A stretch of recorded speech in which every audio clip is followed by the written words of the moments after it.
India में चांदी ने आज एक नया इतिहास रच दिया है। 11 दिसंबर को चांदी ऑल टाइम हाई सीधे 1,88,281 प्रति किलो पहुंच गई है। यानी इस साल अकेले 1 लाख से ज्यादा का उछाल, लगभग 117% बढ़ोतरी के साथ। सोना भी पीछे नहीं है, 808 बढ़कर 1,28,596 प्रति 10 ग्राम। लेकिन चांदी की रफ्तार इस समय सोने से कहीं ज्यादा तेज है। अब सवाल ये कि इतनी तेजी का कारण क्यों है। इसकी वजह है 3 बड़े कारण। पहला, उद्योगों की बढ़ती मांग। चांदी अब सिर्फ जेवरात नहीं बल्कि इलेक्ट्रॉनिक वाहनों, सोलर पैनल, बैटरी और मेडिकल डिवाइसेस तक हर जगह जरूरी मटेरियल बन चुका है। मैन्युफैक्चरर अब इसे स्टॉक सुरक्षित करने के लिए भारी मात्रा में खरीदारी कर रहे हैं। दूसरा कारण, ट्रंप की ट्रेड पॉलिसी का डर।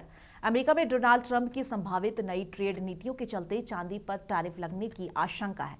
अमेरिकी कंपनियां पैनिक में स्टॉक जमा कर रही हैं, जिससे ग्लोबल सप्लाई कम हो गई है और कीमतें लगातार उछाल पर हैं। तीसरा कारण है जियोपॉलिटिकल टेंशन। जब दुनिया स्थिर होती है तो लोग सोने चांदी जैसे सुरक्षित एसेट्स खरीदते हैं। अजय केडिया के मुताबिक इस साल चांदी 2 लाख प्रति किलो के पार जा सकता है और सोना 1,35,000 प्रति 10 ग्राम तक।